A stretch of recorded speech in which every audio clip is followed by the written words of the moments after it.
Ken Dorsey fired, Joe Brady at the helm of the Buffalo Bills offense, a preview of the upcoming game between the Jets and the Bills, all that and more right after this intro.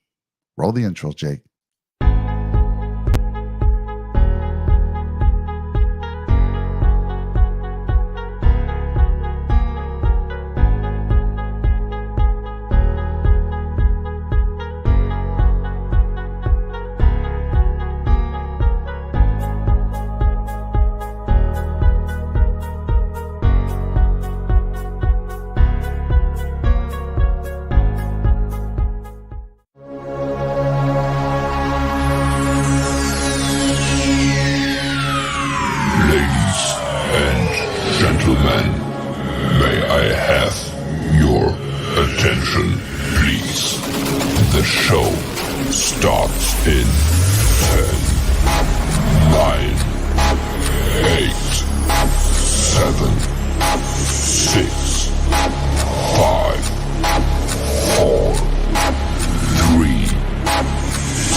What is up, Nickel City Mafia? Welcome to another edition of Bill's Tailgate.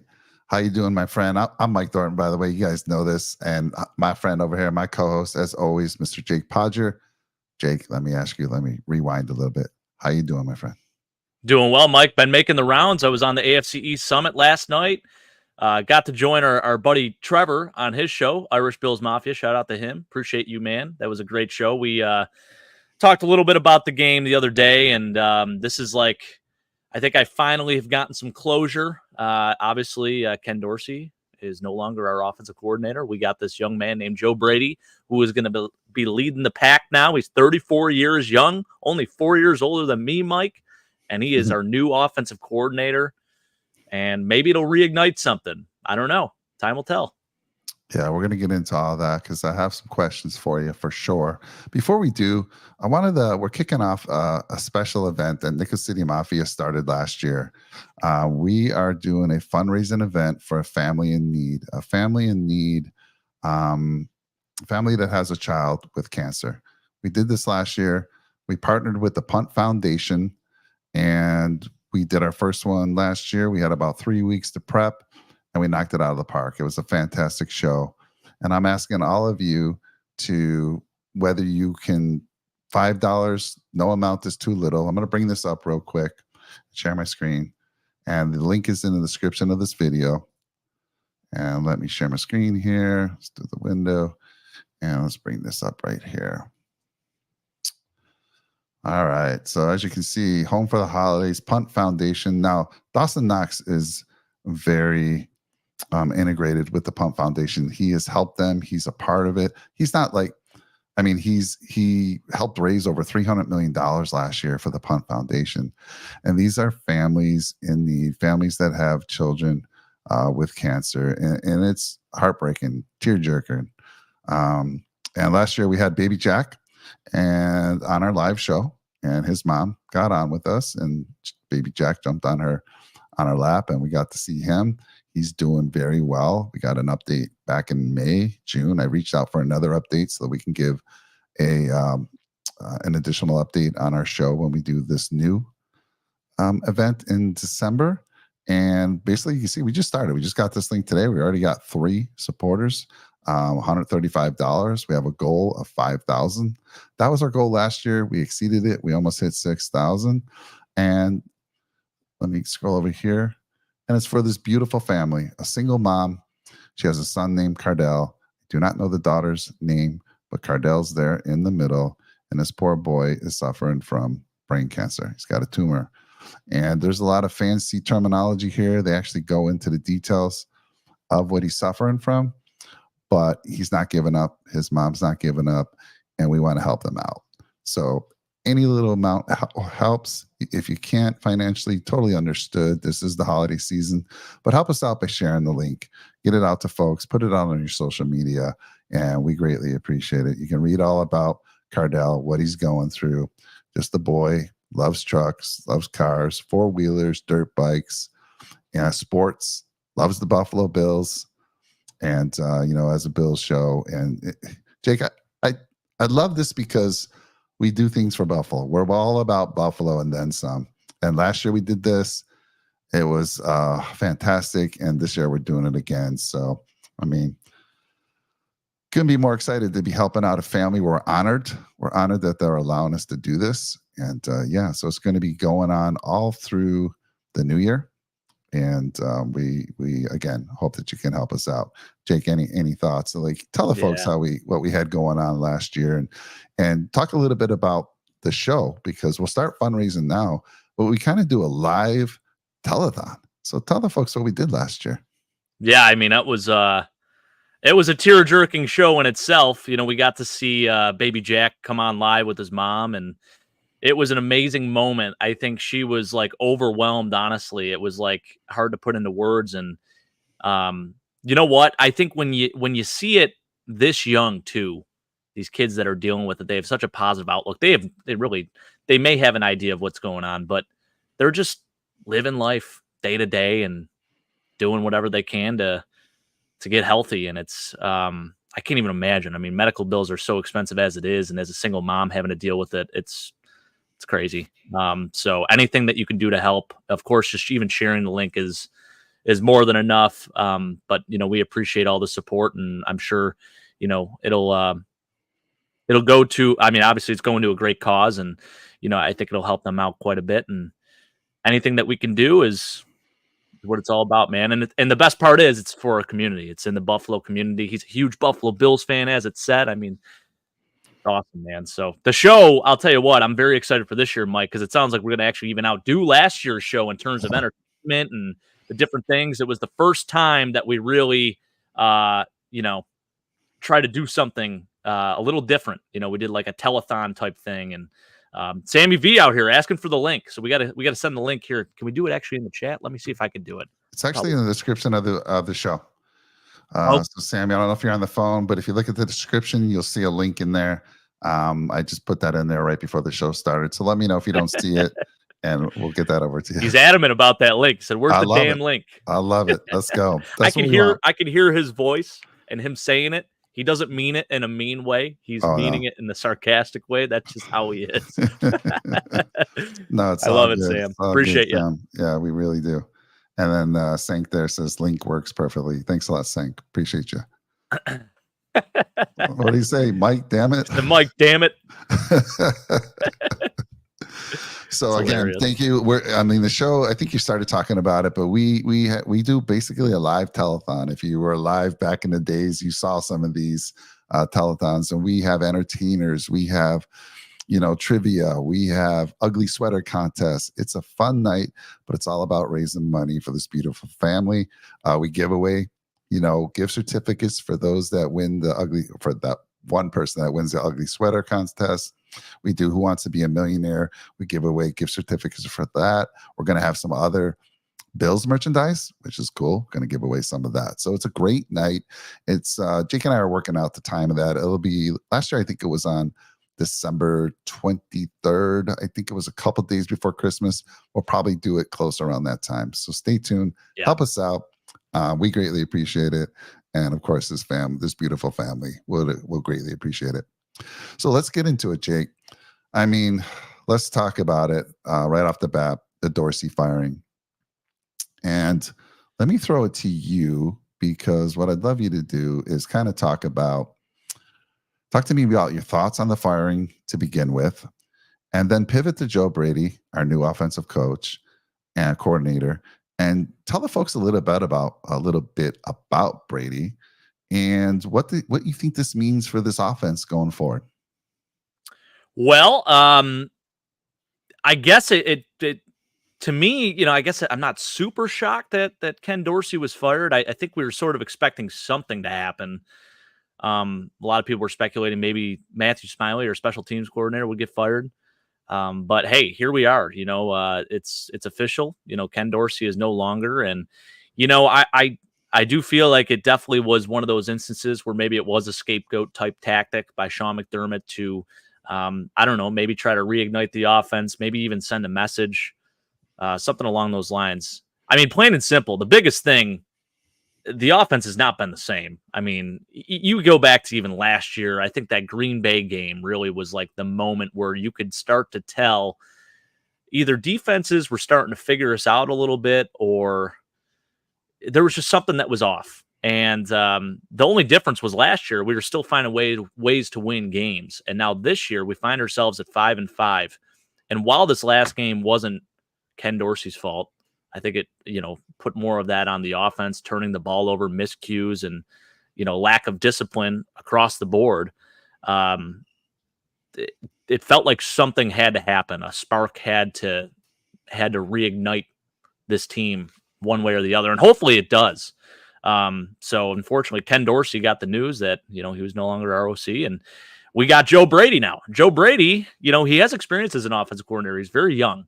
In 2019, he was offensive coordinator for LSU, and they won a national championship with Joe Burrow, Jamar Chase, Justin Jefferson, arguably one of the greatest offensive college football rosters ever assembled, next to maybe the 2001 Miami Hurricanes.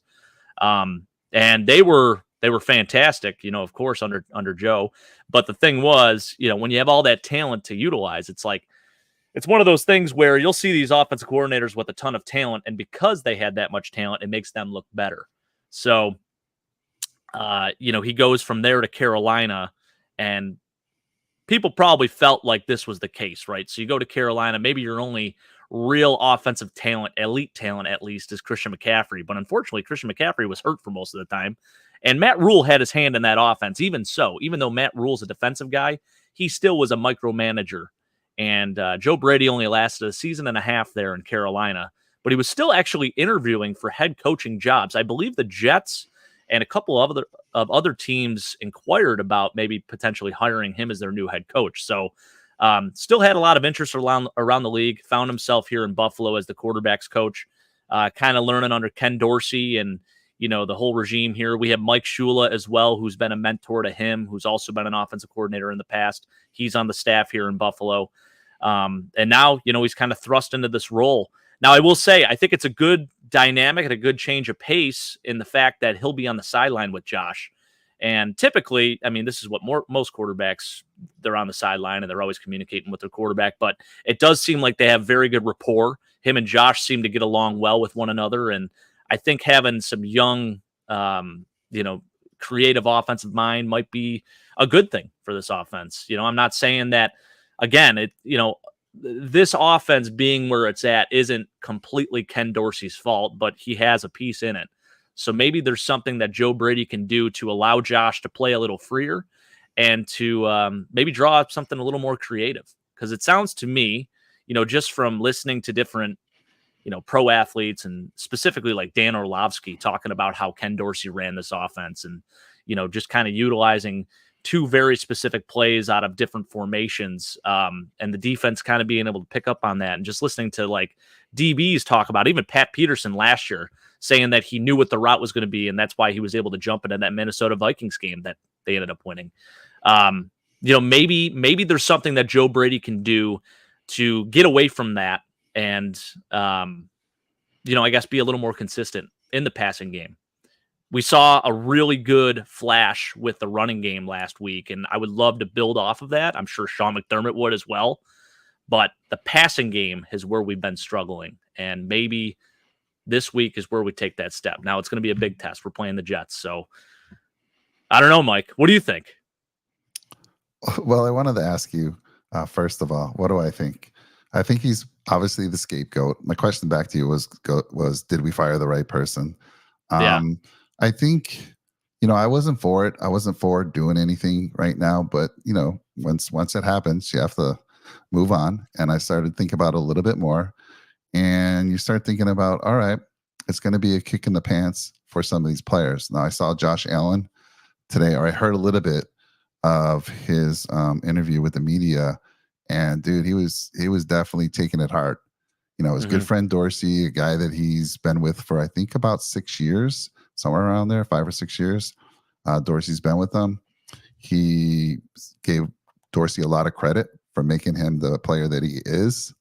And, he is acceptance of, Joe Brady taking things over, but you could tell he was taking it hard. So it's it's a kick in the pants for him. It's a kick in the pants for the rest of the team.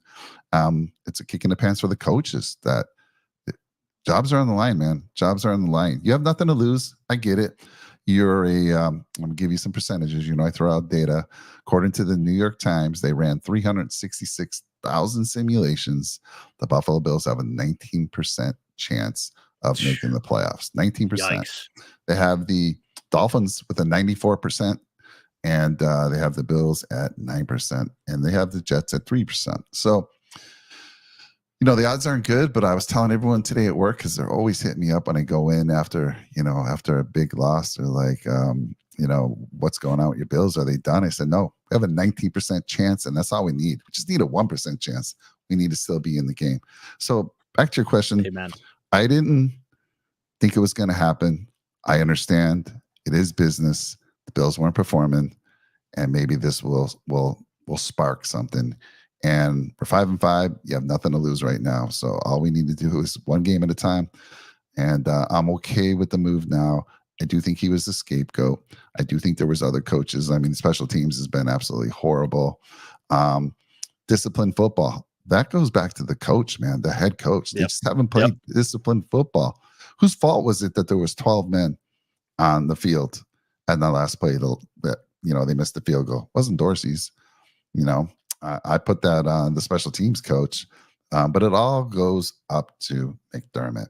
So I get that. I get you wouldn't want to fire McDermott mid-season, but I mean, he's to blame for a lot of this stuff. So I think I have just such an issue with the lack of accountability. Yeah. Even when they asked him yesterday, they talked about the Ken Dorsey firing, and he came back with an answer where he's like, now is not the time to talk about that. I mean, when would it be the time to talk about it? You kind of owe us an answer. These reporters are asking you questions. I get the media can be annoying and stuff like that, but he's been dodging a lot of those questions, and I have a big issue with that. That doesn't sit well with me as a fan, and obviously I wouldn't imagine it sitting well with the players. Now, we don't know what's happening behind closed doors. I'm sure they're having conversations left and right about what's going to happen with the future and all that good stuff. But you can tell there's something off. The vibe is not there. It's not the same vibe that we had 2 years ago, even at the beginning of the year, Mike. So something needs to change. And, I want to give Joe Brady a chance. I think a lot of people are ready to write him off. People just see him automatically like his last team was Carolina and they were a dumpster fire under him. But I don't put all that on Joe Brady. I think a lot of people spoke very highly of him there. He's a young offensive coordinator with a creative mind, and I want to see what he can do. Yeah, it was interesting. So again, on the way home, I had an hour and a half. We had actually rain and thunder and lightning. We don't get that in California very often. So it made the drive that much longer. Usually it's an hour. For me, it's a good hour and 40-minute ride home. But it's always good to see some rain. But I'm listening to some podcasts that are out there, and Buffalo Plus I was listening to. So I'll give them credit for this. They actually, our beat writers there, they're talking to the players. And I guess in a press conference today with McDermott, one of them asked, I don't know if it was them or somebody else, they said, what about this Jets defense coming up in this game? And, how have they been able to give you guys so much trouble? He basically ignored that whole question, and he went on to talk about his defense, about how good his defense is doing. And it was just like, little ego. There wasn't, a little bit of ego, right? And it's like CYA, I don't know. Hey, my defense is doing their job. But I mean, if you're asked that question, Jake, what do you think about this Jets defense? And you pivot completely and you talk about your defense. Something weird there, man. Something weird. Give him an answer. Now, I'll say this. The only unit that seems to be playing with any fire is the defense. So to his credit, he's done a very great job with that defense. I mean, they're pieced together with duct tape. We've been talking about this every freaking week, Mike. But those guys are juiced up. They're fired up every play. And if we could get that on the other side of the ball, this team could be special again. It's just a matter of that happening. Yeah. Let's say hi to some of the folks out there. We got quite a few folks. Sorry, it took us a little while to get to you. Sam, thanks for joining us. Is Sam, right? He's good with Sam? Yep. I don't want to disrespect the boss, man. Sammy V. Sammy V. All right. Thanks for joining us, Sammy V. Awesome, man. Sank, Whatever good you to want see to you do. out there. I always appreciate you joining us. And we got Blake. We got Dr. Blake in the Blakers. house. Good to see you. Hey, so Blakers is coming to the Jets game with me on Sunday, Okay. Mike. Fantastic. Yes. Shout out to Adam Wilmot, who I work with. I know he'll be watching. He likes to watch our show. He doesn't comment a whole lot. I don't know. I don't even know if he actually has an account, but he does watch our show. And he actually extended an invite out to you as well, Mike. And I know. unfortunately, I know really it's appreciate short it. notice. And hey, Yeah. he's like, hey, we got to get the guy from Nickel City Mafia on and get him on a plane and get him here to Buffalo, So Man, I did everything I could. It was just a 2-week notice. I couldn't make it happen. Yeah. Blake says we need a Nickel City Mafia shirt, and I told him coming soon, man, on our fundraising event, our live stream around the 23rd of December. We're gonna break out some Nickel City Mafia merch, some t-shirts. What else we got here? We got Trek Reviewer. They kept Cam. Yeah, no way they're cutting Cam. No way they're firing him. Speaking of Cam, he got banged up a few times in that game. He came off the field a couple times. Yep, for sure. And then let's see, Sank saying, I feel like it's going to be balance on offense. Throw the ball to boost Josh's confidence and keep Sean happy with running the ball. What's your thoughts there, Jake? I would agree with that. I think the position that Joe Brady is in, he is a little more vulnerable just because, and I guess probably his opinions are going to be swayed a little more towards what Sean McDermott wants, just because he probably wants a job. I mean, he definitely wants a job. This is his audition to be an offensive coordinator again. So if he wants to be the OC for the Bills, he's going to probably do what Sean McDermott wants in terms of philosophy. So there definitely is going to be a balance.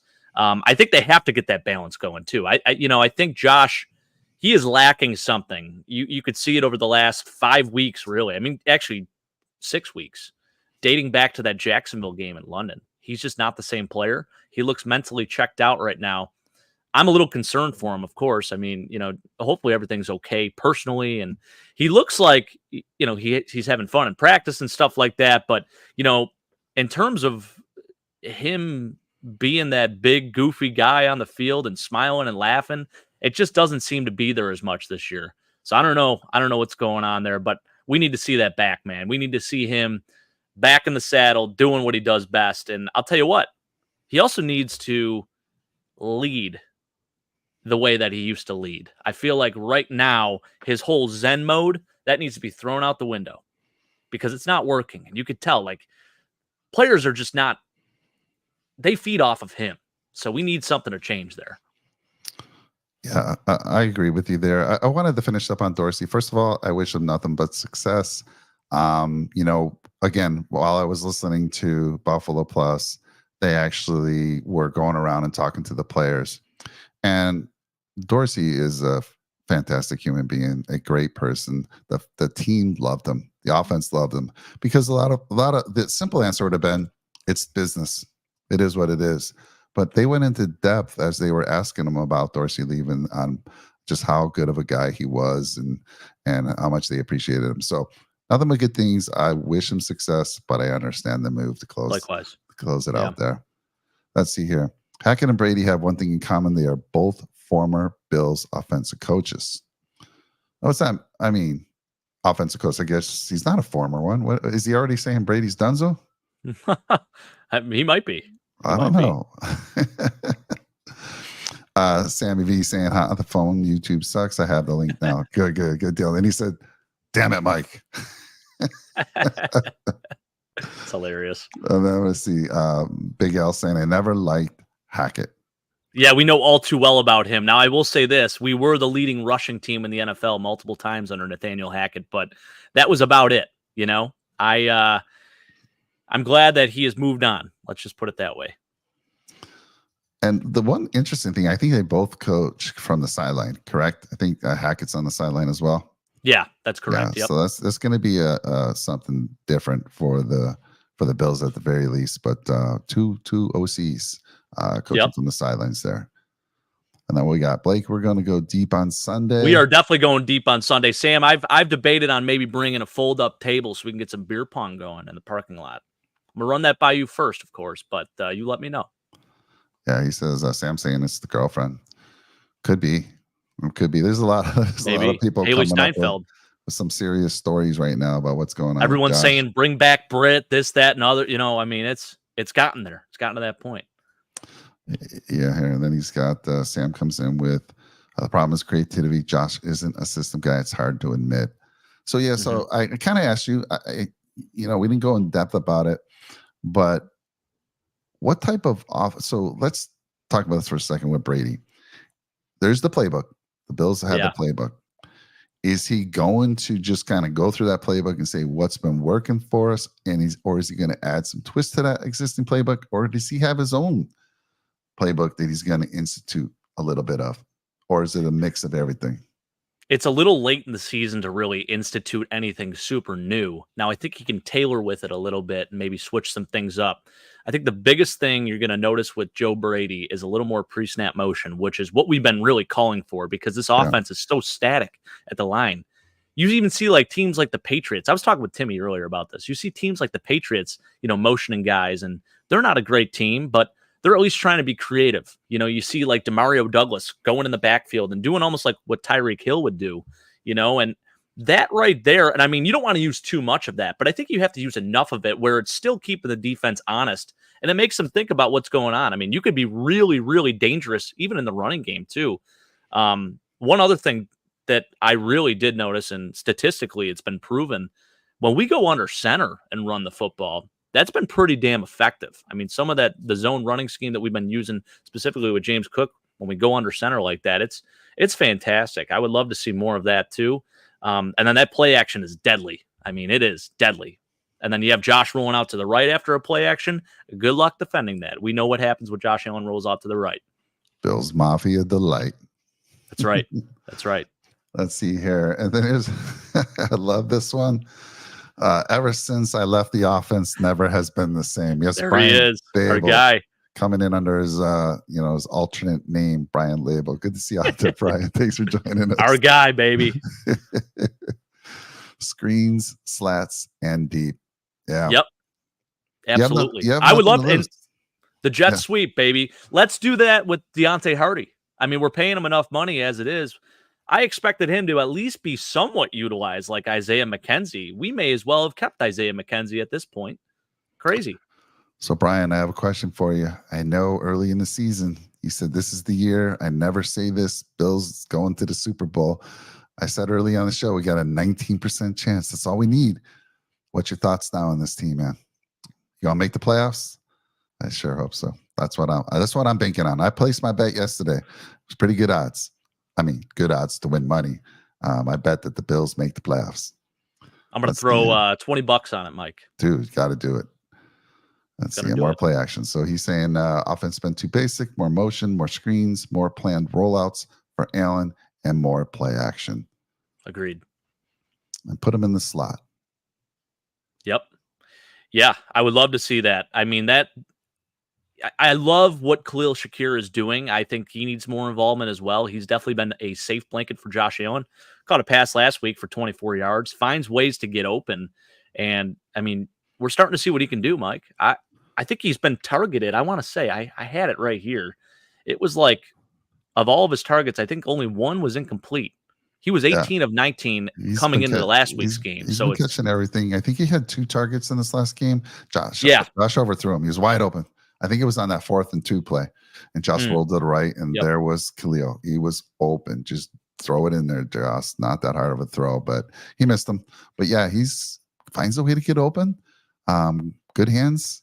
And we're continuing to utilize him, which is fantastic. And then, Dalton Kincaid has been everything that we had hoped he'd be and more. Agreed.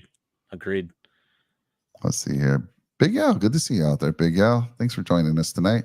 He was saying that our boy Timmy was going off in that Sabre show, by the way. By the way, after this, if they're still on, check out the Sabre show as well. We got to check out the Sabres Edge show. If you're a Sabres fan, you got to follow that show. It's fantastic. The Jets have a very tough D-line, and hopefully we'll use Fournette to break through it. I was actually surprised that Fournette wasn't elevated in this past game. I was too. Mean, don't get me wrong. Latavius Murray had a fantastic game. He had 1 drop, but otherwise fantastic. The whole running game, I mean, the number of yards was insane. I think it was like 192 yards on the ground, and we averaged like over 7.3 yards per carry. Of course, the turnovers is what really killed us. And I saw that, Blake. Early on, he's asked, what'd you think about the benching of James Cook? So I'll throw that question to you real quick. Awful. I definitely think, of course, it sends a message, but this is the guy that you had a game plan for, clearly. Like, Ken Dorsey had a game plan to get James Cook involved in this offense. And I will say this, though. I think had it not been for Latavius Murray running so well, he probably would have been put back into the game sooner. So it took a little bit off, I guess, a little pressure off of them to put him back into the game so soon. But, I understand, like, keeping him out for a drive or two. But after that, get him back into the game. But I will say this. I love how he went right up to Sean McDermott. He's like, get me back in this game. And right after that, he delivered. So, I think speaks a lot about him to rise to the occasion, battle through some adversity. So, and then he did fumble again, but he caught it. And I think he scores on that. If he doesn't fumble there, I think he's scoring. He's taking it right to the house. Yeah, but he didn't lose much. He didn't lose any strides. He really didn't. He really didn't. But they caught him. It was still, and it wasn't like he didn't drop it. Like, people are thinking he's running and nobody hit him. There was a defensive player who swatted at the ball, hit it, and knocked it out of his hand. But we got a lucky bounce. So anyway, I think we still scored on that drive. Let's see here. I want to say we did. I think Latavius scored on that one. Best avenue to playoffs, maybe to win the division. Yeah. So okay, I want to say something right now. I watched a few Dolphin shows, and nothing boils my blood more that they're already popping the champagne and celebrating winning the AFC East. A couple of the shows, I was like, are you freaking kidding me? You have 8 games left. At best, you're going to be 2 games up if you win against the Raiders in your next game. But Jake, man, they're celebrating winning the division already.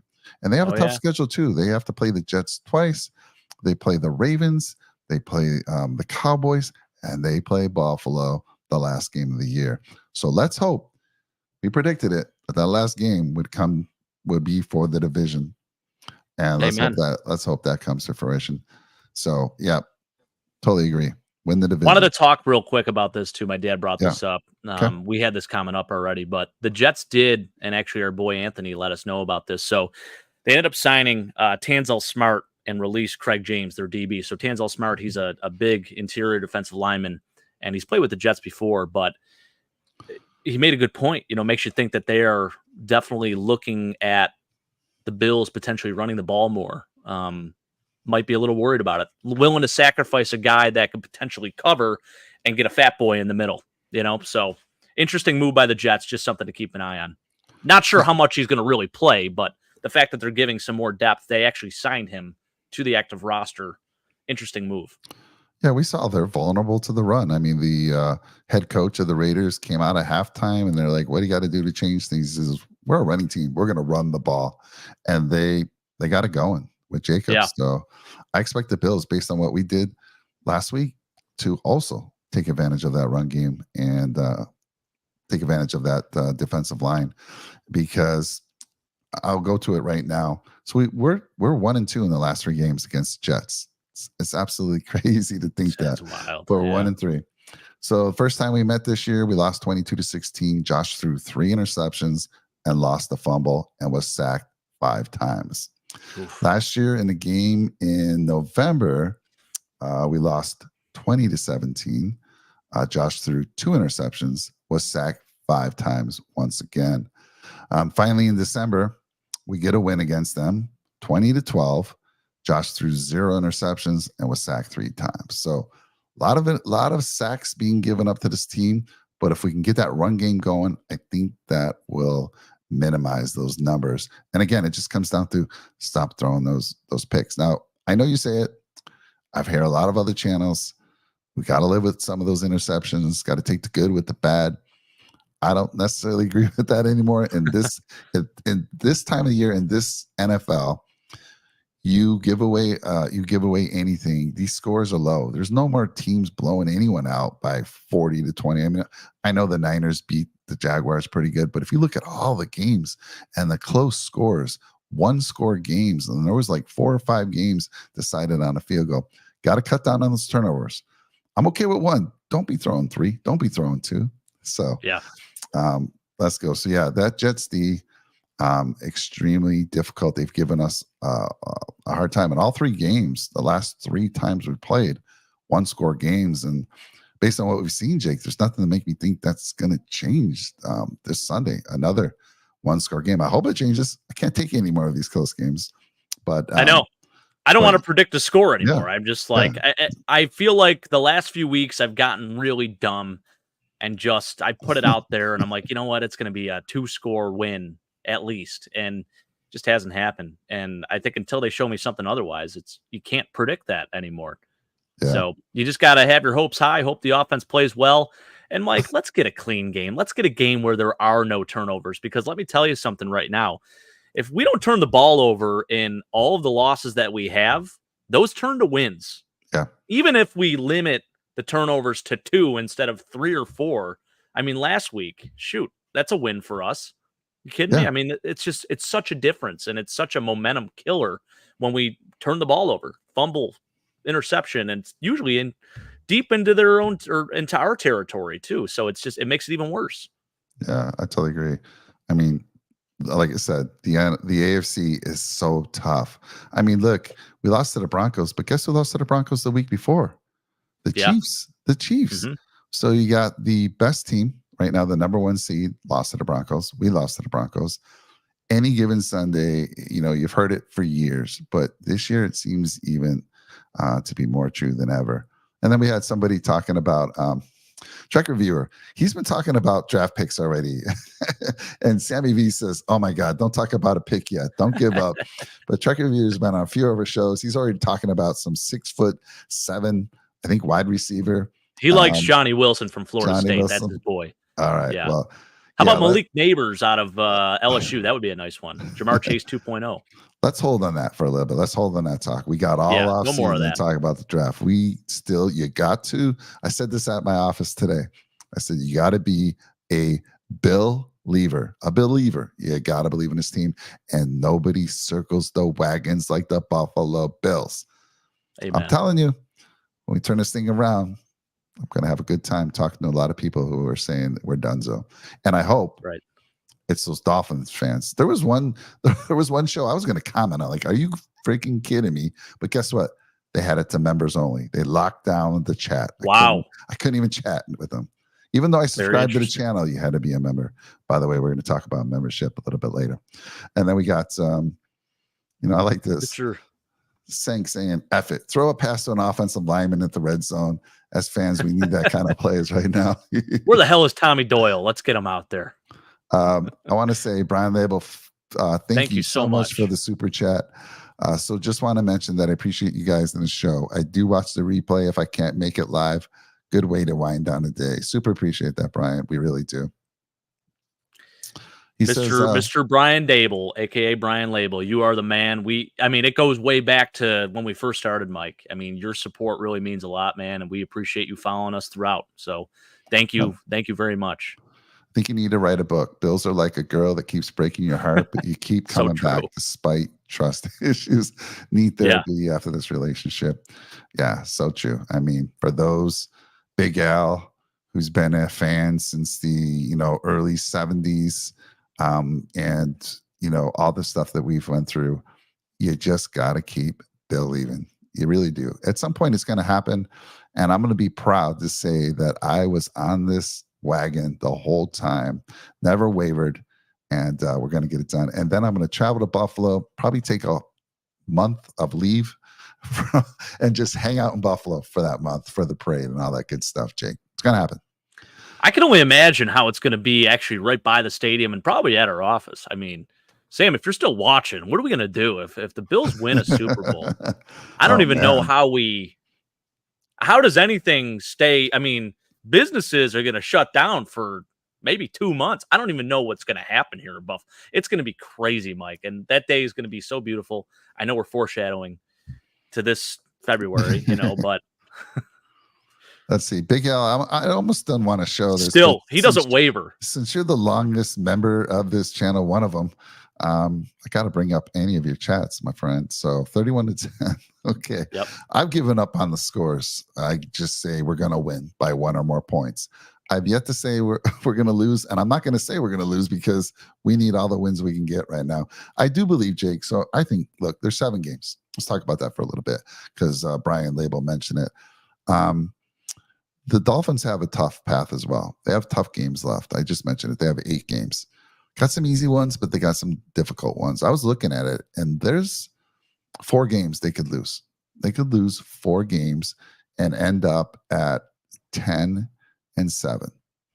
Right now we have to win 5 of our next 7 to get to that 10-7. And the last game, of course, would be for the division. So we could get there just by winning the division. That's one way.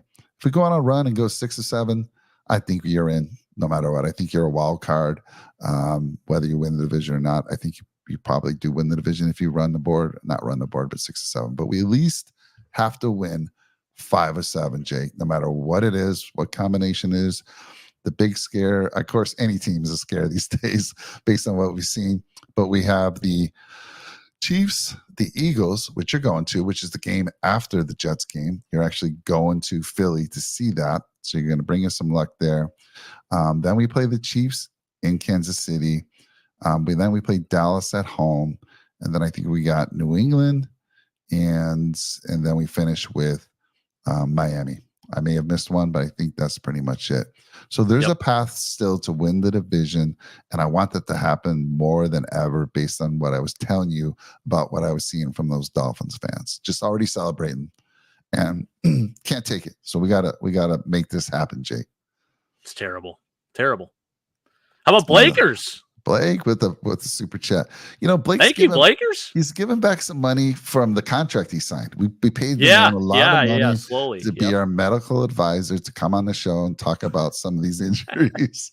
And there's been a ton of injuries that we could be talking about, Blake. Oh my gosh, you ain't kidding. We really appreciate it, Blake. Thank you so much. Really. And he's coming I like that score prediction. I was actually just looking this up too. So I want to go back, take you back to 2021. Now, I know our schedule was not nearly as hard back then, but the Bills were in a somewhat similar situation. They're 7-6. Things aren't going well. They lost to the Jags 9-6. Actually, coming off of that 9-6 game, that absolute stinker, they go in, they play the Jets at MetLife in a get-right game, and they won 45-17. I remember multiple get-right games against the New York Football Jets. So maybe that'll be the case this Sunday. Maybe history repeats itself. We'll see. I sure hope so. Big L saying Kyle Brandt is kicking ass on the Wheel of Fortune right now. Donated his win to Make-A-Wish. That's fantastic. Love that. And then Blake saying all field goals from the Jets. So let's get into this game a little bit. Jake, we've seen the Jets. They've been on a lot of primetime games. Maybe the most boring primetime games you will have seen in the past, I don't know, X number of years. Their offense has been pathetic. Their defense is stellar. If they had any life on that offense, my goodness, who knows what that team could be. But we have seen some kinks in the armor on that defense. The Raiders, they played the Raiders, and the Raiders were able to run the ball. They were able to score on this defense and make plays. For some reason, they've had the number of the Bills. In the last 3 games, every game's been a 1-score game, a real battle. I don't know. I feel like something changes. I mean, based on the fact that there's kinks in that armor, and let's throw it to you about. We've seen it. I mean, we don't need to go in stats. I'll bring up some stats real quick as far as the number of yards they put up. That you guys know, I don't even think they average more than 15 points per game. But Jake, let's get into the game. Talk to me a little bit about the defense that they bring. Obviously, the offense, everyone knows they're horrible. But guess what? I can predict this because Bills are known for first. I don't think they've scored a touchdown in a long time, the Jets, right? I don't know. I can't remember when they said they scored an actual touchdown. It's been a while. Guess what? They'll score against Buffalo because we're the first for everything. But we're still going to get this win. But yeah, talk to the channel about this Jets team. Yeah, it's something about these New Jersey teams where they just can't put up touchdowns. I don't know what it is, but I got to tell you something funny that just happened too. I was listening. I'm like, there's some music playing. I don't know if you caught it in the background, but I said something. My Google heard me, and it started playing a song by this band called the Jets. Not sure if you're familiar with them or not. and it's playing in the background. I'm like, what the hell is that noise? So I had to pause it. That's why I don't know if you saw me kind of staring off into space, No, I confused. didn't. I was listening for where it was coming from. So hilarious story there. Nonetheless, the song, by the way, it was called "You Got It All," and I think that's a sign. You got it all. Talking about our Buffalo Bills team, because guess what? We really do. I mean, this is a better team than last year, Mike. There is no Yeah. reason that they should be 5-5, but this is the NFL. Every team is going to rise to the occasion at some point, and I think it's the Bills' time. So, talking about this game in particular, you look at what the Jets did to us week 1. It's very bend don't break. The D line was pretty damn good, although I think our offensive line still played pretty damn well in that matchup. It was kind of a stalemate, if you will. But I'll say this. I mean, you look at the two brothers, Quinnen Williams and Quincy Williams. Those guys have been balling out this year. CJ Mosley still balling out, has 96 tackles this season. Jordan Whitehead with 4 interceptions. He had 3 in the first game against us in the first matchup. Sauce Gardner still playing at a very high level. So this is a team that, you cannot, they're not going to allow you to go deep. They're not going to allow you to do anything too crazy on them. But I think that there's a way where Joe Brady can attack them methodically and be creative with the offense. Do some pre-snap motion, get them messed up, make them miscommunicate a little bit. So it does excite me a little bit. I think this is going to be a really good test for him. And this is a very good litmus test to see if he can be the future offensive coordinator for the Buffalo Bills. So in my opinion, I think what you're going to really have to do with this is, first off, I love what Sank said, getting Josh confident, have him do some dink and dunk, get Dalton Kincaid the football, get your playmakers the football. I want to see Steph Diggs with no less than 10 targets in the first half, Mike, in the first half. I want 15 total on the day. Oh my And goodness. a lot of people are like, hey, stop just throwing to Steph. Well, guess what? It works. I dare the defense to stop it, because the Jets have in the past, they've bracketed him. But in that first game, I still felt like he did a pretty damn good job. He started off the season with 5 straight 100-yard games. And we've been missing that lately. So let's get the guy that brings some juice to the offense the football. And that'll help Josh out a lot too. I feel like you got to run through him, and then you throw it to Dalton Kincaid. We saw what the Raiders did with the running game last week. I know the Jets are going to be focused on that, so maybe they're a little more focused on the run game. Maybe we can get that run game established somewhat, start running some play action, have Josh boot out. I think it's going to be a lot of that short yardage stuff, but it's creativity, being smart with the football, and it's going to be that bend don't break type of defense. So you got to find a way to beat that, plain and simple. Yeah, going back to with the number I threw out there, their average is 16 points. I said 16 points a game for these Jets. You've seen it. You've seen it on prime time. We've seen so much Jets football this year, more than I can usually stomach. But hey, it's on prime time. I got to watch prime time games. The Bills are averaging 26.2. And again, still crazy. It is crazy. It is. And then on defense, let's talk about the defense for a little bit. So they're only scoring 16 points per game. And let's see what they're giving up. Where are you at? Just there you are. So they're scoring 16. They're giving up an average of 19.1 points per game. Buffalo is giving up an average of 18.4. Can you imagine this offense without all those injuries? Oh, Jake, my gosh. Oh, my God. They pretty much blew out the Dolphins. And, and then everything went downhill with the injuries, but they've still been playing at a high level, keeping this team in the game. So if Brady can kickstart, and if Josh can kickstart himself, this could be a special run. I really believe that. I still don't know. I wish we had Blake on there. Blake, in the chat, Daquan Johnson and Daquan Jones and Daquan Matt Jones. Milano. Yeah. I'm remembering your guy, Daquan Johnson, but he's not on our team anymore. Daquan Johnson, yeah. But, and Matt Milano, if you've been up on the injuries, if you've been researching them, is there any chance those two return later in the year? I don't know. Have you heard anything lately, Jake? Because they haven't technically said they're out for the season. I think they are hoping that they return at some point. We saw some cryptic X post by, I think, Milano. I think something said soon is what it said. But have you heard anything new? No, nothing new. It's just the post. I mean, I don't know if they're trolling with us or what, but there's been some threads on Reddit saying potentially week 16 for both of them to come back, or right at the wild card for the playoffs. That's if we make the playoffs. So yeah, I think that's another thing too. People just assume the Bills are going to make the playoffs. So we have these very high expectations, right? And then all these injuries happen, and now the team's 5-5, and everyone's down in the dumps, including Josh. He definitely seems down in the dumps right now. So he came out today in his press conference, and he's like, he gave his good graces to Ken Dorsey. He talked about Joe Brady, and he said, "Hey, there's still a chance." So maybe something. Maybe he's got a fire lit under his ass right now. Maybe there's something to be said about that. But yeah, going back to the injuries, Blaker's saying torn pectoral put you out for the year. I think, especially being an interior defensive lineman, there's a very slim chance that he comes back. Right. Blake's earning his contract now. He's earning Yeah. what we paid him for. So, Blake, what about Milano? Because I still don't know. What was he didn't tear. I guess the knee was in good shape. There wasn't any ACL tears, some type of fracture. So Blake, if you know more about that, put that in the channel and what your thoughts Was it on the are. tibia? The tibia, was it fractured? I think that's what it was. Fractured tibia, I want to say. Yeah. So love to hear from Blake what he thinks about that as well. So all right. So we talked about the offense, some numbers. I'm not going to go a bunch of numbers. We've seen these two teams. We've seen them. I mean, we play them twice a year, and we've seen plenty of Jets football, like I've been saying, because they've been on prime time, just like we have been. Some of the worst games you'll ever watch, but they're beatable. But for some reason, when we play them interdivision games, just like when we lost to the Patriots, you just never know what's going to happen.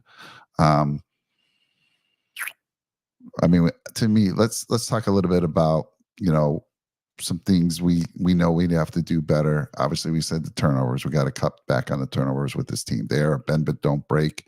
They're going to spy Josh. They're not going to let Josh. They have great linebackers and a great front. They have arguably the best corner in the league with Sauce. So they're stellar, but they have shown kinks in the armor, like I said, with the run game. I want to see that run game that we saw last week. Just pound the ball down their throat. I want to see it happen. Do you activate Leonard Fournette this week? That's a good question I have for you. I would. You got to.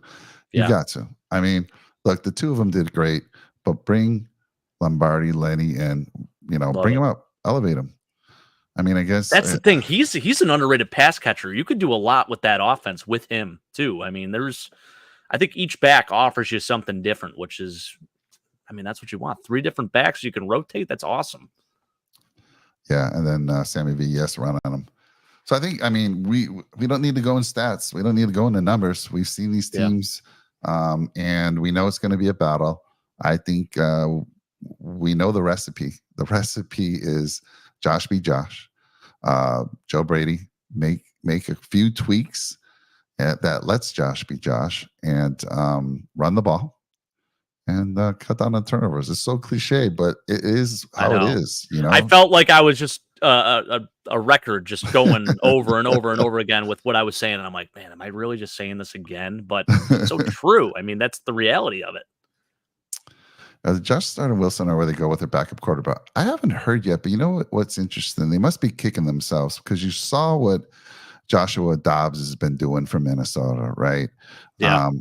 Thankfully, I drafted him early in fantasy football, and he's turned out to be a gem. But if they made any move for Corson, they get any closer to average play from their quarterback. And don't get me wrong, I mean, Wilson, I still don't get it. The dude, you saw him. He can run. He can throw. He's got a very strong arm. He can throw. He can run. Makes you dangerous if you can run, but he just doesn't seem to put it all together. And if they would have made any move, Jake, like Dobbs or somebody else, oh my goodness. I mean, I'd be much more worried about this game. I'm still worried because they've beaten us 2 out of the last 3, and they've beaten us 2 out of the last 3 with Zach Wilson. Yeah. It's crazy. So to answer your question, Sank, I don't think so.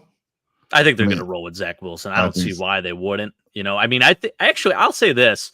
I don't think he played that bad of a game last week against the Raiders. I actually felt like it was one of his better games. Mhm. And obviously he didn't get the job done, but he had some drops himself by Garrett Wilson and some others.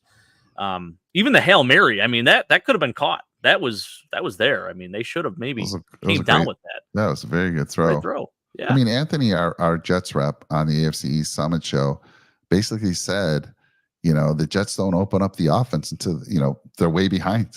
If they just change that, and again, they have nothing to lose. So this is what makes it dangerous. Both these teams need to win, like I said, not win out, but they can only afford 1 or 2 more losses at most. And I feel like if the Jets lose, that's 6 losses, and you're almost donezo. You're almost donezo at 6 losses. You lose 1 more, you get 7 losses, you're not making the playoffs. But so this is a game where both teams, everything's on the line. I bet you they're more aggressive than ever, and you see a different playbook from that Jet team. I think they kind of say, you know what, screw this. Our defense can only do so much, but we got to open up the playbook and start going toe to toe, and not get behind 14-0, whatever. They're spotting teams a lot of points, just sort of like we've been doing. and then there's no way they don't have that offense to come back. So I think that might change a little bit. Josh, what's your Josh? I called you Josh. There we go. Hey, I called. You haven't done that. You haven't done that in a little bit. Oh man, I got this little jar over here. I got $10. I'm putting it in for every time I call Jake, Josh, and I'm donating that to this beautiful family that we're going to raise a lot of money for That's in amazing. our fundraiser. So Josh/Jake, I think I can call you either now. I mean, people know, but what do you see? Do you see them opening up the playbook? They have nothing to lose, just like us. Yeah, I do actually. I think you may see some trick plays. A guy I want you to key in on. I mean, you talk about Garrett Wilson, Alan Lazard as another receiver, Xavier Gibson, the rookie, who actually ended up winning the game for the Jets against the Bills in that first week, on the punt return and overtime. He's now their official slot receiver there, and he's starting to be featured a little bit more each week, and I'm not sure how Jets fans feel about him. I think they probably are really embracing him because he was on Hard Knocks. He was like a last day thing where he's on the bubble of being cut and making the active roster and potentially being a practice squatter. And, there was that really cool moment where he makes the team, and he's really grinded his way. And, now he's their starting slot receiver, and he's fast. He offers you some value as a gadget player and even as a deep threat. So I think that's a guy, you talk about Garrett Wilson and some of these other players. I think he is a guy that maybe they'll start to feature a little bit more in their offense. So that might be someone to look out for. Ty Conklin, I actually think he's a very serviceable tight end. Yeah. He's come up with some big catches, even last week against the Raiders. I mean, he is no one to overlook. And for whatever reason, the Bills, the last couple weeks, it's been kind of weird with the tight ends. You go back to that Bengals game, really. I mean, I guess the Broncos didn't do much with their tight ends, but that Bengals game, I mean, that's a team that had tight ends that were really not feared by anyone, but this is a similar case, I guess, with the underrated tight ends that the Jets have, and Ty Conklin and CJ Uzomah, who has definitely underperformed this year. Yeah, so, and they've ran the ball. They have Breece Hall. I mean, he had a fantastic game in week 1 against us. Last year, they ran the ball very well against us. So that's something we gotta focus on stopping. Michael Carter released, by the way, too. Their running back, their guy that they've been kind of rotating in and out. He's been with the Jets for a few seasons now, and he just couldn't cut it. And they just activated Izzy Abanikanda, rookie out of Pitt. This dude is explosive as hell, Mike. He's everything you want in a running back. He's quick. He runs 4.4, jumped 40 inches for his vertical. Wow. I think that's a guy that you're going to start seeing being rotated in because Delvin Cook looks very washed right now. He is just not fitting in well with this offense, and it's crazy. He goes from 1,000-yard back to a guy that's averaging low 3 yards a carry, 147 yards on the season. Freaking wild. He's like afraid of contact too. So it's definitely eye-opening. So I think Izzy Abanikanda, you're going to see a little bit more of him rotated in the running back system there. How is he a big physical guy, or is he more of like a No, I think he's only like maybe. Let me see. Actually, I'm going to pull it up. Yeah, 5'10", 215.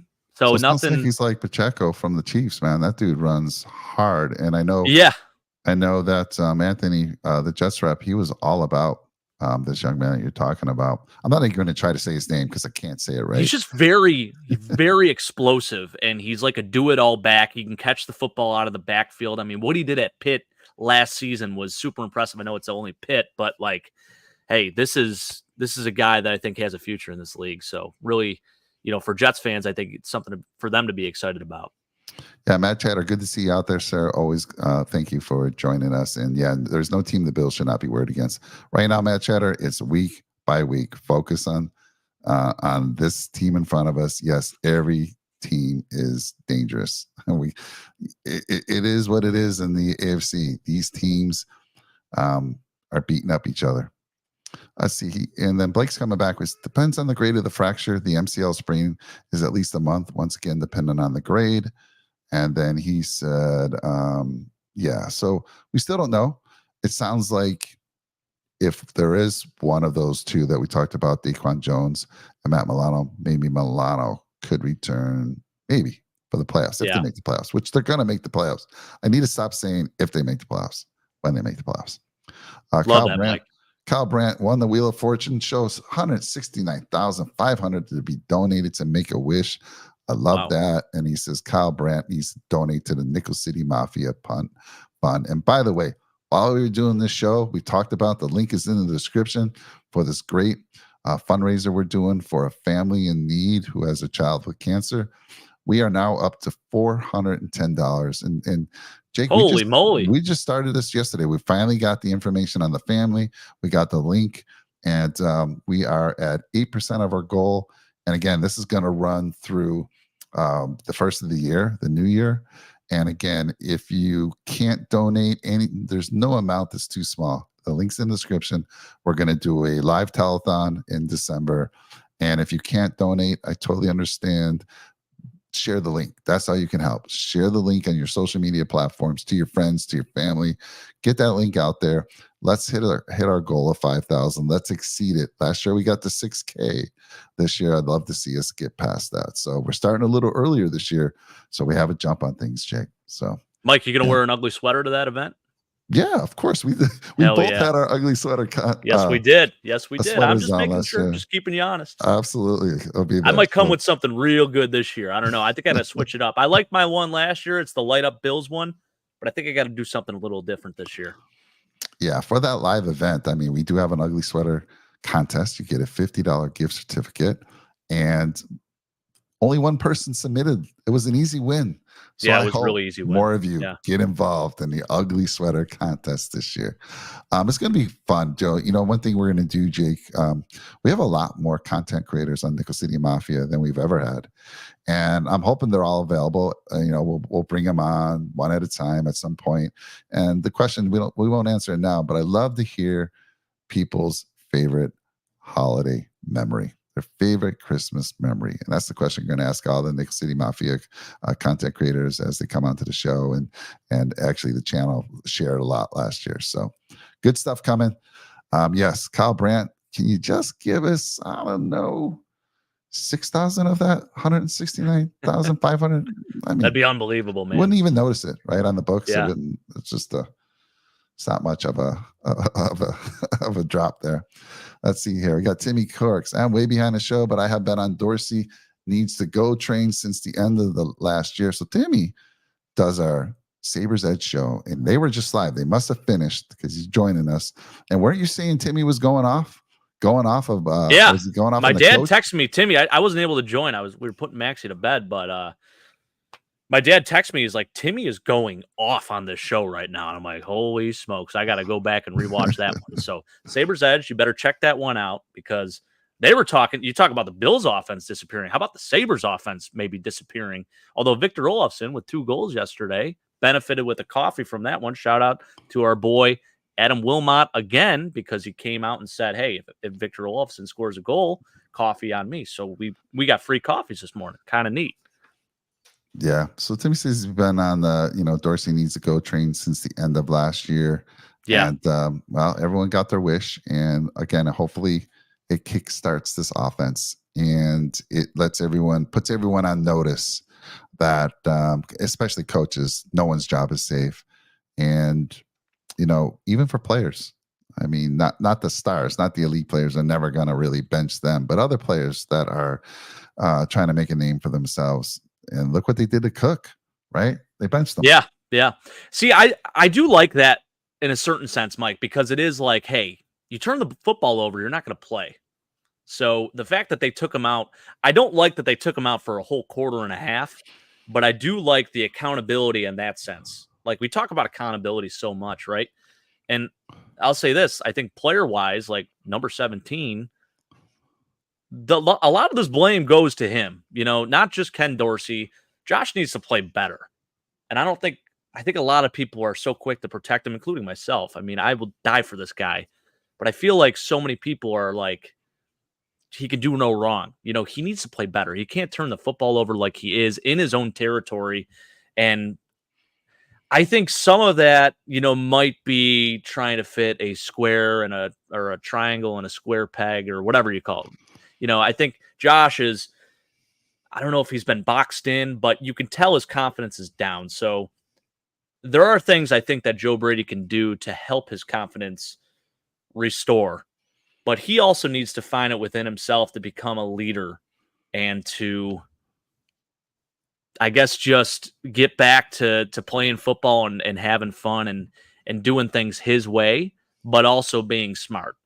I know that's a lot to ask, and he's probably feeling that pressure right now, but it needs to happen. Yeah.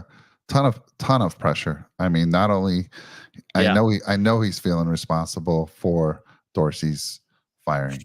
You heard it today. You heard it if you saw his press conference. You heard it in his voice. So he's feeling very bad about that. So it's going to be interesting. Does it kickstart him, or does it now put so much pressure on him because now he's like, my God, I got to play perfect. I don't want to have any other coach fired because of me. So we'll see. I think I think he'll have that kickstart. I'm the optimistic side of things, but we're gonna definitely see here in a few days.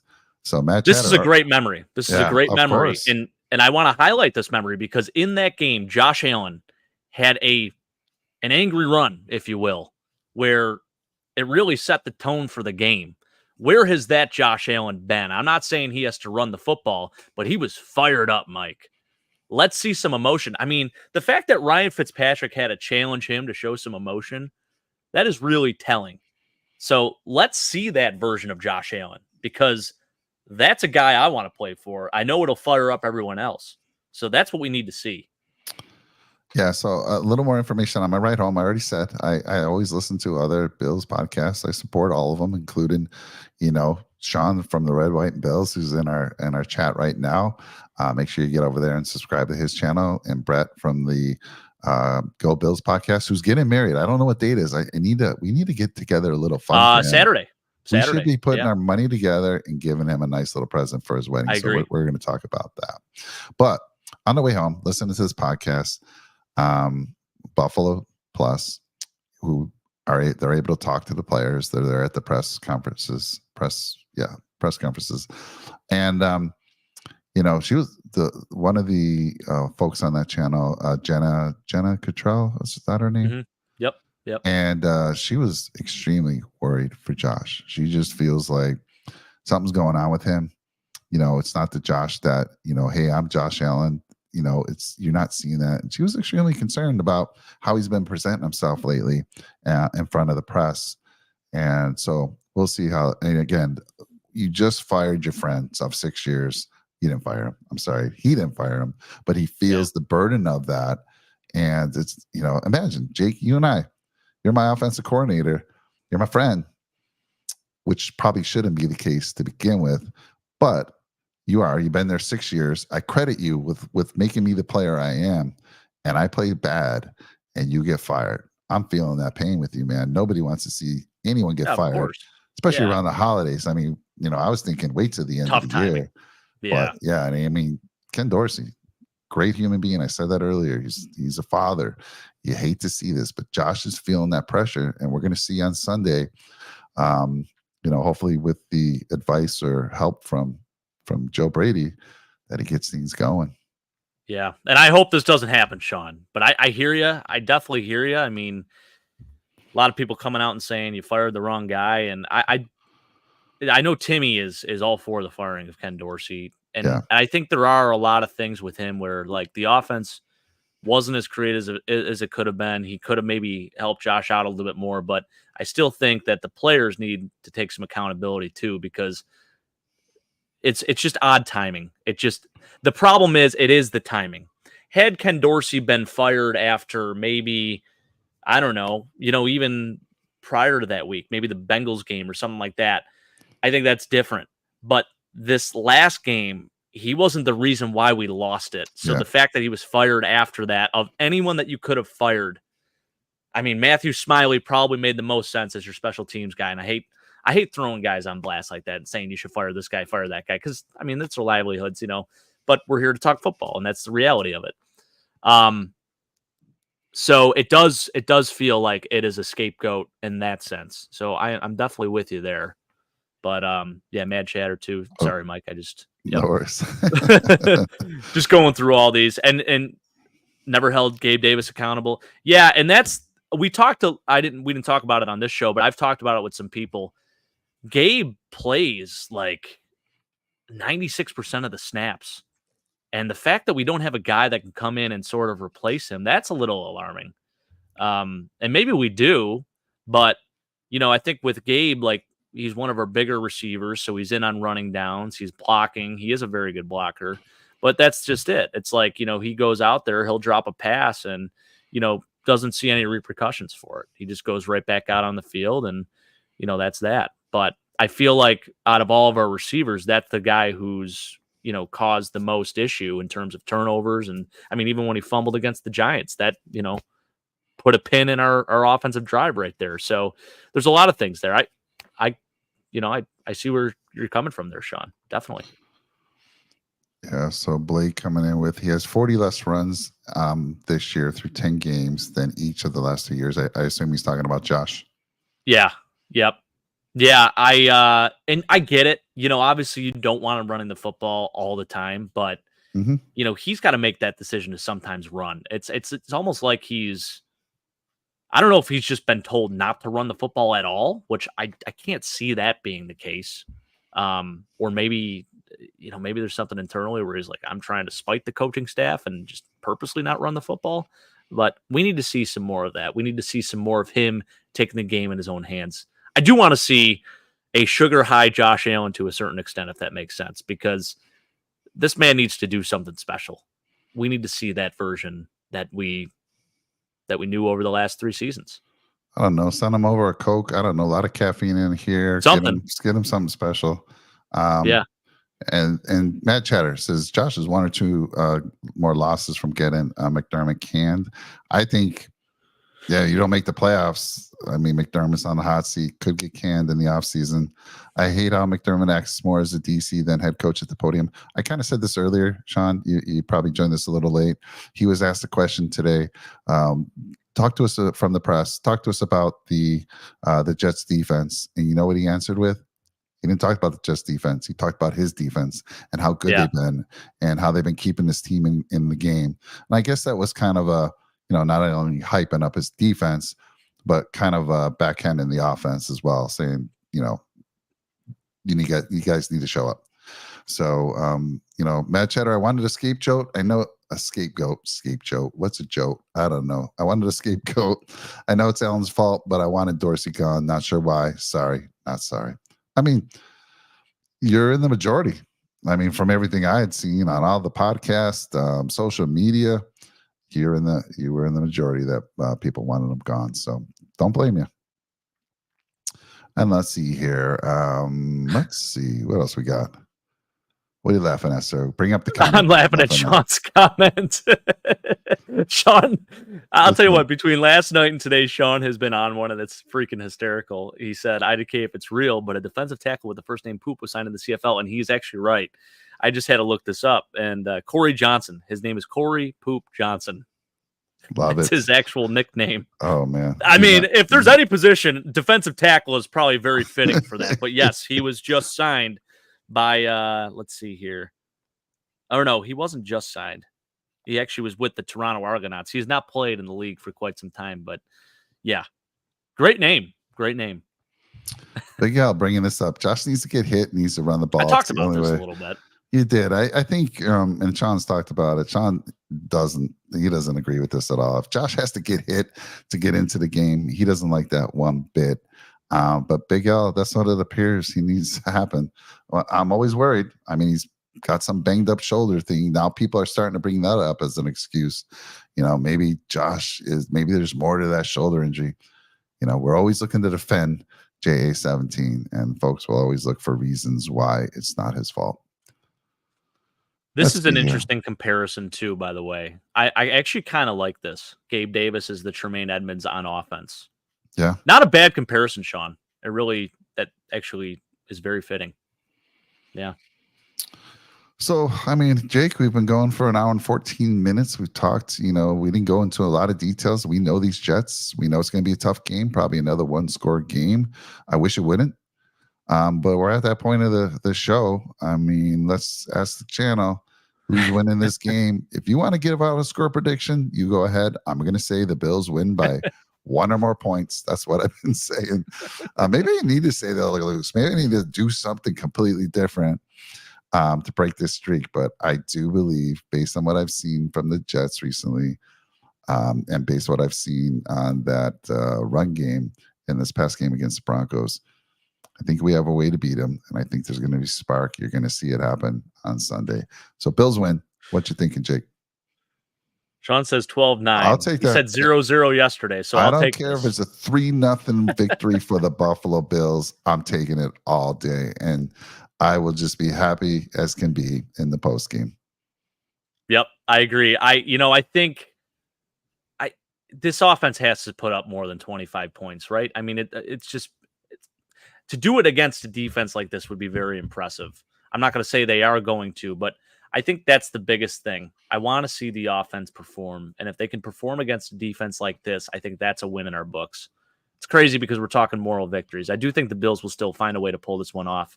They've had a lot of get-right games against the New York Jets, but as far as a score goes, I don't know if I want to predict a score right now. But you know what, Mike? I've never wavered. I'm predicting. Let's do this. I'm going to tell you exactly how this game's going to go, okay? Mm-hmm. Just like old times. I got the Reggie Gilliam jersey on today. I think Sledge gets in the game a few more times because running the football might be more of a priority this week. And a lot of people probably do not want to hear that. But I think this team goes down, and Jets are going to get the ball first. They're going to start with a field goal. Bills will go down, probably get a field goal as well. They'll match them. It's going to be a very slow start again. But then the Bills will get rolling. They're going to go up 10-3 at half. Then the second half's going to start. Bills will get the football. They're going to go down and score a touchdown, 17-3.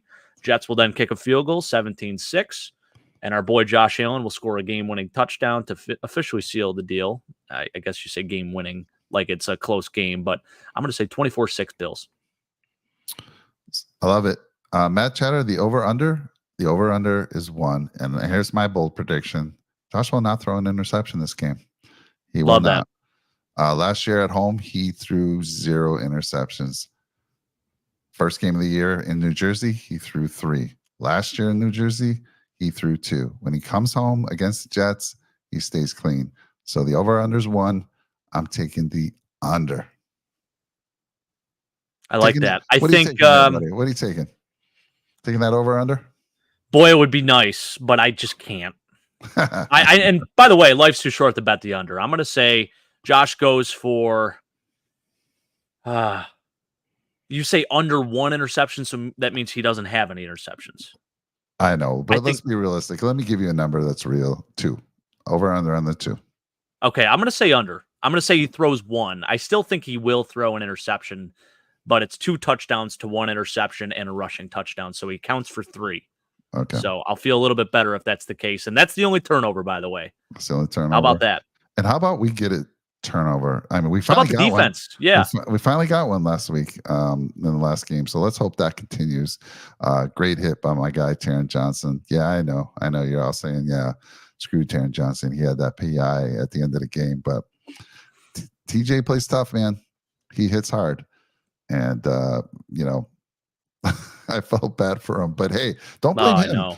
Blame the next call, the next thing that happened, the 12 men on the field. One of the most basic things you need to know in football. I liked what Sean said. Why did you even just keep your defense out there? Like, Yeah. I think Really. McDermott had called a timeout with on second down on their drive on second down. You would think there's a conversation like, look, guys, this is probably what's going to happen.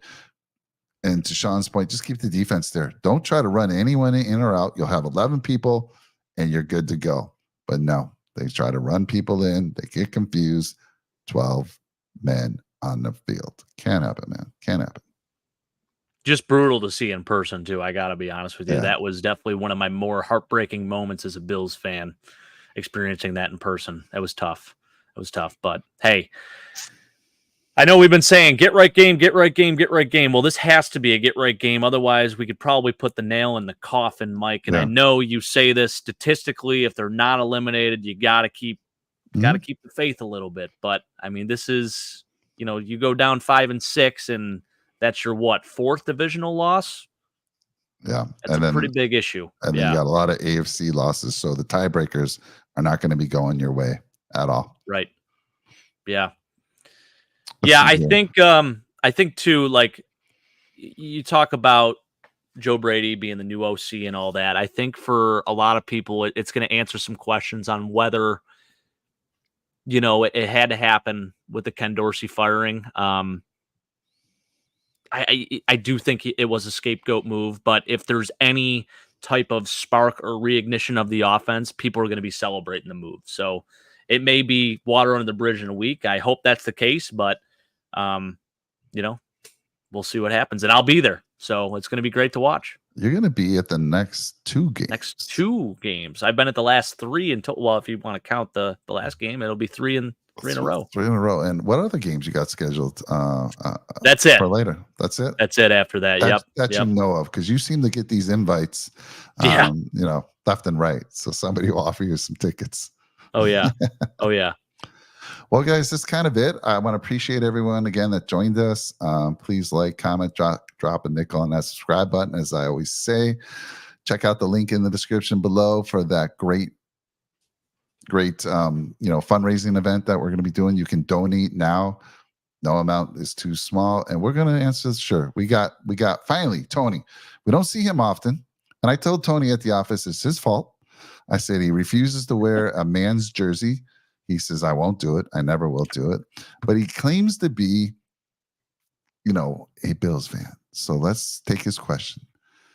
Here's the real question. Did Damar Hamlin cement comeback player of the year by making one tackle last week?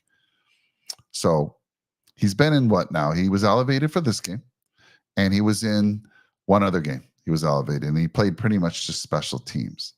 So let me ask you, Jake, is it enough? I think so. I think absolutely. I mean, the fact that the guy literally died on the field and he's coming back and playing a year later, not even 6 months later, it's unbelievable. Unheard of, to be honest. So, yeah, I think he has to. I mean, go into statistics. Usually that is reserved for a guy that goes off and puts up really good numbers after a season of maybe where he didn't play. But the fact of the matter is this guy literally died on the football field and he's still playing in the NFL and he made the 53-man roster. Like, that's incredible. And he's played in 2 games. And he's been playing. Yeah. And we might see more of him. We might see more. I think we will. I mean, the safeties are banged up. I haven't heard a whole lot about Micah Hyde, but yeah, I think there's a real good chance we see him again. Yeah. So, yeah. I want to just talk about this real quick, Mad Chatter. We kind of talked a little bit about it early on in the show, just with how his tenure was in Carolina. It was like a year and a half.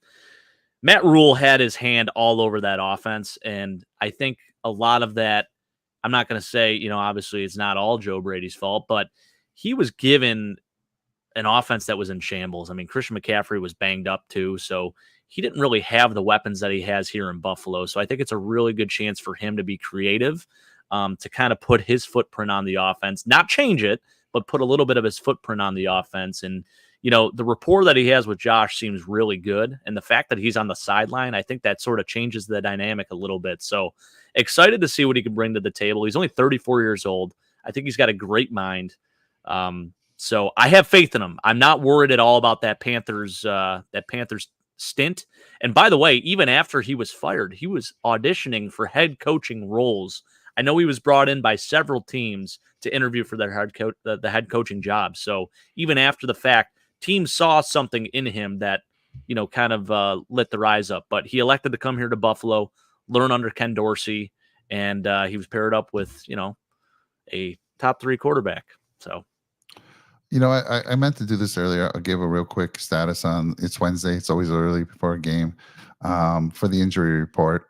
And it looks pretty promising. I mean, Christian Benford with a hamstring was limited in practice on Wednesday. Micah Hyde limited in practice with a neck stinger. Cam Lewis, my guy, limited in practice with a shoulder. Jordan Phillips and Trent Sherfield did not practice. Phillips has something going on with his knee. Sherfield with his ankle. And then Dorian Williams with the knee was limited in practice. So again, it's so early, but looks a little promising to me that Hyde was at least limited in practice. So yeah. We'll see. All right. Did we answer everyone's questions? I think we did. Again, appreciate all of you. And Tony, it's good to see you, man. It's rare when we see you out there. Hell yeah, Tone. I will say this. I think you are a voice of reason to us Bills fans, and we need some more input from you. We appreciate the hell out of you, brother, but I want to hear more from you. And how about your boy Khalil Shakir? Very, very happy with his performance thus far. I want to see more usage for our safe blanket receiver in Khalil Shakir, because I think that slot receiver position is perfect for him. Yeah, Tony's an alumni from Boise State, and when we drafted him, he was like, you guys got something good there. And that's turning out to be the case. Is Allen J. He kind of looks like it this year. Yeah. He does look, it does seem like we were talking about this all show too. I mean, the fact that he just isn't showing the same emotion that he used to, it is almost Jay Cutler-esque, if you will. So, yeah. I mean, I don't think he's Jay Cutler 2.0, but maybe this season he's kind of acted like it. And that's no offense to Jay Cutler. He was a pretty good quarterback. He just always looked like he didn't give a shit when he was out on the field. So, yeah. Yeah, Shakir has been he's getting more utilized in the past 3 games, Tony, and I just hope to see that. I mean, he only had 2 targets last week, but he had like 5 the week before. And he gets open, man. He gets open. Sneakily gets open. And Josh missed him for a wide open first down that would have extended a drive on 4th and 2 in the last game. It's wide open. So Khalil Shakir, 21 targets, 19 catches, 248 yards. I mean, 90.5% catch rate. That's pretty damn impressive. I'm a closet. I'm a closet fan. Man. Yeah. Let's see here. Sean saying he can't listen to a man who won't wear another man's jersey. So Tony called me out. He's like, only betas wear another man's jersey. And I'll tell you this. I'm gonna counter that. I think a true alpha could admit when he's a beta. So just saying. Tony has a good story. I mean, we'll have to. You've heard him. He's been on our show before. He's been on one of our shows, and he does the golf show, by the way. He's talked about that. We've beat him up, but he has a good reasoning. He played football. He played college football, and he knows what it means to wear the jersey, is what he says. And he doesn't want to be disrespectful. So he says, of course, he understands our love for jerseys because of how deeply we love this team. So let's see here. He's saying the biggest issue is the D. Turnovers are rough, but the inability to get stops is the real reason. No, man. I don't totally buy that. I think the only issue with our defense is the fact that it is like a bend don't break defense. So I think they do come up with stops, but the problem is they're so gassed by the end of the game when it really, really matters. They do end up, unfortunately, losing us the game. But I don't put that on the defense completely. I think they're set up for failure. Just because our offense has been playing so poorly. I mean, the fact that they don't even really have a break in between series is crazy. I mean, you go back to the Denver game, what it was last week. I mean, they were off the field and back on the field almost 5 minutes later. It's nonsense, and we can't keep having that, But I will say this: I think with the bendo break, allowing the team to kind of go all the way downfield or get past the 50, it pins the Bills' offense in a very, very poor position. I kind of understand what he's saying because, think about it. You can say that McDermott has done a great job with the defense. They've made a lot of stops. And you can say they're gassed, but we rotate players in and out, especially on that D line, right? So they shouldn't be that gassed. I mean, Yeah. I get it for the linebackers, the corners, and the safeties, but that D line's rotated. Most of those guys are playing 50% of the snaps, and they can't make the stop when it matters most, Jake. That's concerning. True. And it's not like, I mean, the drive against the Patriots, that was a 80-yard drive. Yeah. They also started at the 25 in the game on Monday night, that final drive to win it. So you can hype up this defense all you want, but McDermott, get a stop on the final drive. Your team finally goes and takes the lead, and then you can't step up when it matters the most. So I get it. I can argue both ways. You can say they're beat. You can say they're tired. But man, get your defense to make a stop when it matters the most. That's what I'm saying. So I kind of see what he's saying there a little bit. True. Yeah. Feels like a lot like the Chargers this year. Score at will, lack of stopping power. So I don't know. We have not been scoring at will, though. That's the no. problem. Our offense has been horrendous, man. There are some issues. And our defense, Tony's been getting stops. I mean, if you look at the points against, we're doing pretty darn good. I had that stat up there a little while ago. Let me see. Let me give you what the Bills have been. Defense looks like they're the only ones that are playing inspired football right now. So there's something to be said about that, too. It looks like our offense is just going through the motions, minus the offensive line. I think the offensive line has played very well. I'll say Steph Diggs still showing a lot of passion out there, still balling out. I mean, 3 for 34 last week. Throw it out the window. He still shows up every week. James Cook had a nice week. But yeah, the defense seems like they're juiced up and fired up and they want to play. It doesn't seem like it's the same case on the offensive side of the ball. Yeah, just to put a cap on that one, 18.4 points per game is all the Bills defense has given up. It's actually fifth best in the NFL. So let me bring up Blake because he's mentioned this a couple times. We'll keep going. I mean, I thought we were done, but I love it. I love it. Yeah, keep talking Buffalo all night if we want. Deontay Hardy signed a $13 million contract with only 18% of the snaps played. He said earlier in one of his chats that his comments, Trent Sherfield and Deontay Hardy have been underutilized. I think that's what he meant to say. And it's true, right?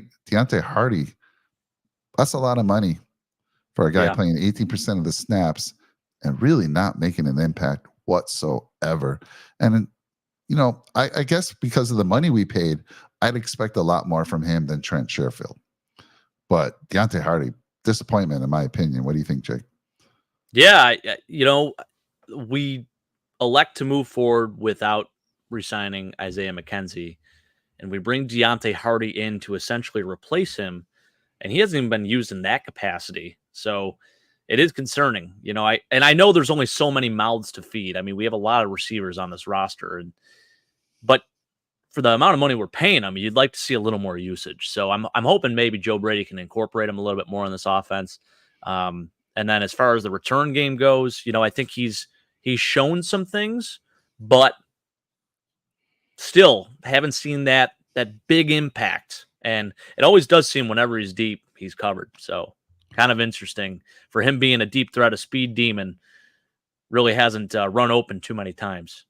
No, we love the left field comments, Tony, and this one's a good point. I love it. Good point. Keep it coming, baby. The other, I agree with what he says here, though. Penalty. Yeah, and we talked about that right off we started the show. Did they fire the right guy? Obviously, you're probably not going to fire the coach mid-season, but did they fire the right guy in Dorsey? He's the scapegoat, and all of this. The attention to detail, playing undisciplined, that all goes back to Mr. McDermott. So totally agree with you there, Tony.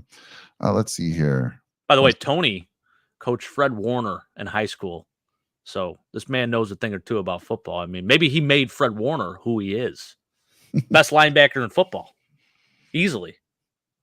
Yeah, but they lack the consistency to go to distance is what he's saying there. All right, let's see what I got. My O-line has been great. They've definitely overperformed. Yes. Yeah. Without a doubt.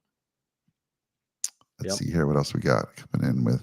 We should have signed Hardy for 1 to 2 million. He gets $1 million a snap. That's pretty crazy, Sean, if you really broke it down to that. Yeah. Wow. Weird how no one is talking about the O-line this year. It really, you know what? They are talking, Blake, but a lot of times they're saying negative things. Like, The O line is so much better. Maybe the best O line. Would you say, Jake? Maybe the best O line that Josh has had. Yeah, I definitely think so. Probably our best offensive line since like 2015, 2016, Yeah. back in the Shady McCoy days. Yeah. Yeah, So without a doubt. we've been mentioning it. I mean, the O line's been fantastic in our eyes, but some shows are like, man, Josh was under pressure all night long, and a lot of times the pressure that Josh feels is because he's holding the ball too long. It's just how he is. Pocket, what do they call it? Pocket management. And yeah, the O line has been incredible this year, and we just saw it last week. What they did on that run game was pretty impressive. So I think we're going to see more of that. Let's see. I remember people saying that our problem. I remember people saying that was our problem these past few years, the O line. Last year for sure. I have to agree with last year. What we had, Saffold, and Yeah. who was the other guy? Oh well, we had Bates, right? Hmm. But he's still on the team. He's just not starting right now. So yeah, Saffold was just horrible, and Spencer Brown. Let's talk about Spencer Brown. Everyone was ready. Yeah. Like, Huge improvement. the Bills didn't go after a right tackle, and folks were like, Spencer Brown's going to be a huge issue for us. But guess what? The drafting of Torrance, right, or Cyrus Torrance, I think is elevated Spencer Brown's game. I mean, having just a solid left tackle, even though he's a rookie, yeah, he's been beat a few times, but everyone's going to get beat a few times. But he's been fantastic. That's Torrance is who I'm talking about, and he's elevated Spencer Brown's game. So that right side, left side, center, they've been great. Fantastic, incredible. Yeah. Fred didn't need me, stud from day one. Fred Warner, always a stud. Yeah, and giving the ball to James Cook, yeah, I mean, 12 carries for 109 yards, Tony. He looked explosive last week, and they benched him for a quarter and a half, but he came out with some real fire and some real juice. Exciting to see Latavius Murray get going like he did too. I mean, 33 years old, he had 68 yards rushing himself and a tutter. So it's a great 1-2 punch. Curious to see if they activate Leonard Fournette this week. That would be crazy. We have three really solid running backs there. Yeah, I love the fact that we have two big backs that can catch the ball. I mean, every one of our running backs can catch the ball out of the backfield, and that's fantastic. Fournette is a very good pass blocker, so I'd love to see him get some percentage of the snap. I think it's still going to be 60%. I think it was about 60-40 in this last game. I could be off by a little bit, but I'd love to see 60-30-10 for Lenny. But we'll see. And I feel like playoff Lenny can give us some juice on the offense too. He's got that personality. He's got that type of character, and underrated pass catcher. I mean, he caught 73 balls last year. It was the most catches he's ever had in a season. And, he's 29, I think, turning 29 this year. So if he comes in and plays and he's looking fantastic, they better up the snap count. They better keep him in there. But again, and if that was the case, you got to remember too, we'd probably have to deactivate Ty Johnson to the practice squad. So the biggest thing that he offers is he's a returner and he offers the special teams value. I don't know if Leonard Fournette offers that same value, but special teams hasn't been playing great anyways, so might as well send him down. I know, but he's you got Khalil as a returner if you want. He does do he is back there for returns. Deontay Hardy? You got Hardy. Come on. You're covered. Ty Johnson back to the practice squad as far as I'm concerned. Elevate Lenny. Agreed. All right, man. Wow. Love it. We went for a while. I love it. Yeah. Anyone else going to jump on late? Let's go. Got some more questions. Yeah, you guys are firing us maybe up. Chris, maybe Jeremy. By the way, Chris and Jeremy, they were going to go live tonight, but we had two shows already at the same time. We couldn't do it. So they'll be back on next week for fantasy football if you're looking for them. By the way, you don't have to wait that long. You can join our Discord. There is a fantasy football thread. You can ask your questions. They will answer them right away. I need to put the link for the Discord. I will do that after the show. But if you're looking for that fantasy football advice, go to the Discord and ask them. They're fantastic. So I think that's about it, buddy. An hour and 38, fantastic time. I mean, let's get back to winning. Every game matters. We'll get back to winning this week against the Jets. I just have a feeling. And like Brian Label said earlier, Brian Dable, we think he is undercover. He still believes, and I still think we could win the division. And I'm going to tell you what, it'll be the sweetest thing because I will go to all those damn Dolphin channels. God, I said it earlier. I know Sean heard a few of them. They're already popping the champagne cork and celebrating that they got the division. God, it would be so good to see that last game of the year come down for the division. I just hope, Jake. Be amazing. Let's hope. Yeah, so Jake needs to go to sleep. It's early here, Tony. What are you talking? We're both here on the West Coast. So I don't sleep. Jake needs to go to bed. All right. But hey, everyone, listen, thank you again. We'll see you soon. We'll see you Sunday night. You'll see the Red, White, and Ruthless show on Saturday night at 8:30 Eastern. And then you'll see Jake and I Sunday night, 9 Eastern, after this huge victory. Take care, everyone. Thanks again. Go Bills.